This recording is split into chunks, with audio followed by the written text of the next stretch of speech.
Hey there, guitar lovers! Today we're diving into the gritty world of 1970s rock and roll. We're talking about the guitars that shaped the sound of rebellion, the instruments that gave voice to a generation's discontent.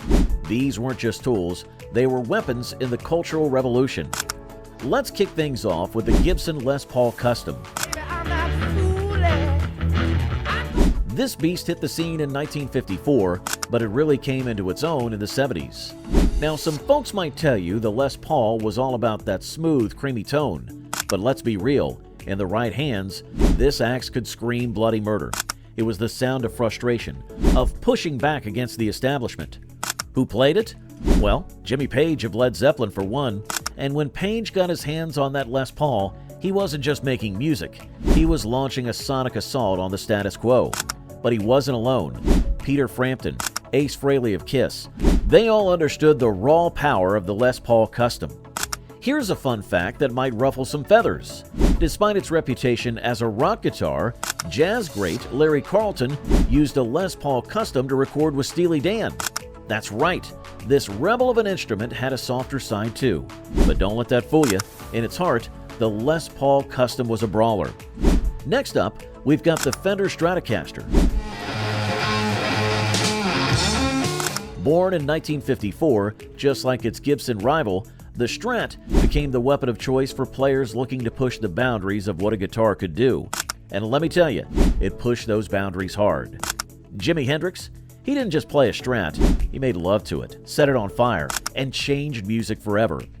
David Gilmour of Pink Floyd used it to create soundscapes that made you question reality.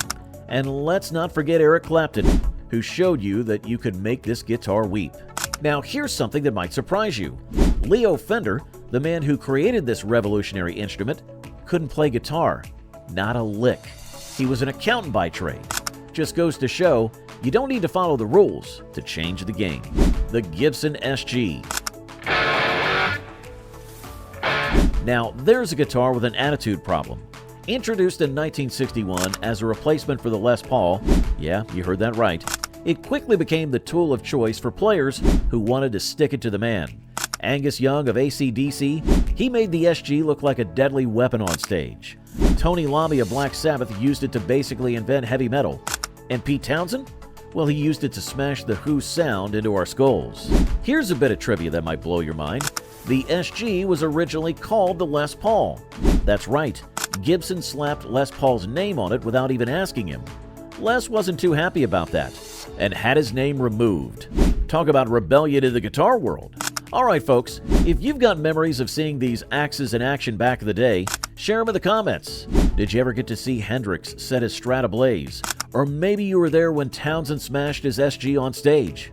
Let's hear those stories. Now, let's talk about the Fender Telecaster. Born in 1951, this plank of wood with strings was the first mass-produced solid-body electric guitar. But don't let its age fool you. In the 70s, it was still kicking butt and taking names. Keith Richards of the Rolling Stones, he made the Telecaster sound like the devil's own instrument. Bruce Springsteen used it to tell the stories of working-class heroes. And Jimmy Page? Yeah, he played a Tele too, especially for that iconic Stairway to Heaven solo. Here's a little-known fact that might raise some eyebrows. The Telecaster was originally called the Broadcaster, but Gretsch already had a drum kit called the Broadcaster, so Fender had to change it. For a while, they just cut off the Broadcaster decal, leaving these guitars with no model name. Collectors now call these rare birds no-casters. The Rickenbacker 330. Now there's a guitar that screams counterculture. Introduced in 1958, it found its true voice in the hands of 70s rebels who wanted to turn pop music on its head. Tom Petty used a Rickenbacker 330 to craft some of the most iconic American rock of the era. Paul Weller of The Jam wielded it in his Angry Young Man phase. And let's not forget Pete Townshend. Yeah, he played this one too when he wasn't smashing Gibsons. Want to hear something that'll make you do a double take? The Rickenbacker 330 was one of the first guitars to come stock with a stereo output. That's right, this thing was pushing the boundaries of guitar tech while most people were still figuring out how to use their new color TVs. The Gibson ES-335, half hollow but all attitude. This semi-hollow body electric hit the scene in 1958, but in the 70s, it became the sound of the blues rock rebellion. Eric Clapton used an ES-335 during his time with Cream, pushing blues into psychedelic territory. Alvin Lee of 10 Years After played one at Woodstock, showing the world what speed blues could sound like. And Chuck Berry? Well, he used an ES-335 to lay down the law of rock and roll. Here's a bit of trivia that might surprise you. The ES-335 was actually designed to reduce feedback at high volumes. Ironic, isn't it? A guitar designed to be well-behaved became a favorite of some of rock's biggest troublemakers. Alright, we're halfway through our list, and I can almost hear the echoes of 70s concerts in my ears. How about you?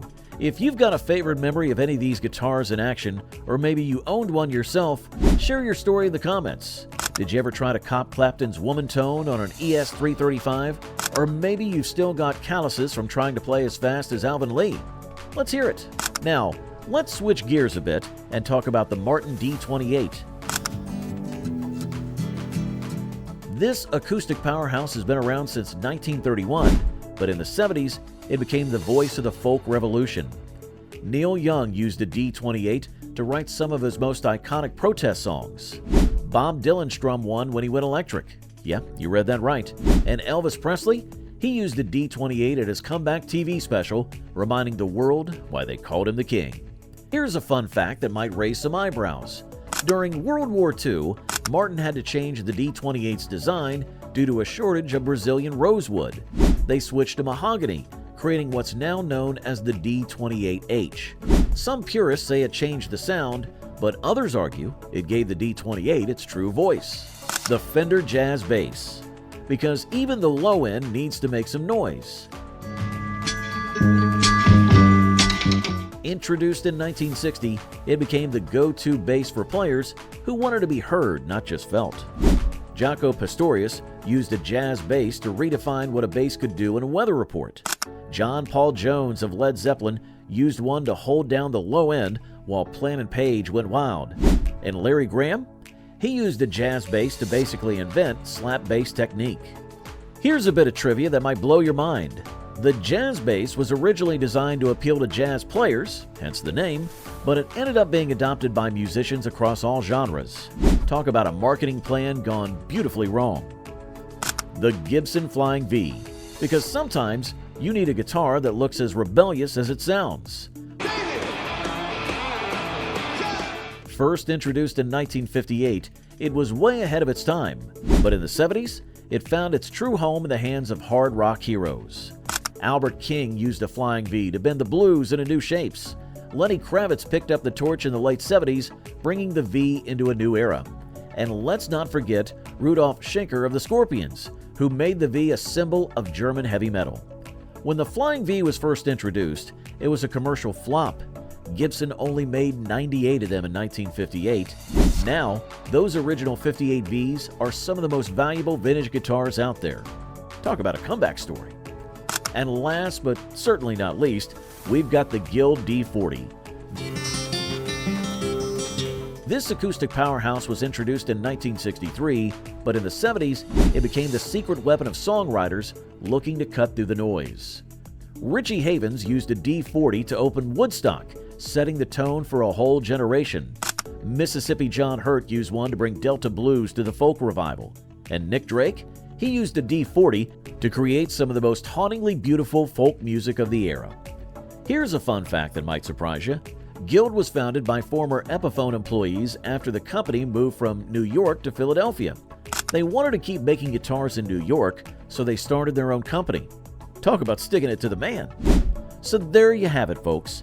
10 guitars that shaped the sound of the 70s. They told our stories, voiced our frustrations, and helped us make sense of the world. But you know what? They're more than just relics of a bygone era. These guitars are still out there, still making noise, still helping musicians push boundaries and challenge the status quo. Because at the end of the day, that's what great music is all about. Not just playing the notes, but playing the truth. If you want to keep up with nostalgic times of past decades, don't forget to like this video, subscribe to the channel, and share this with your friends who appreciate good music.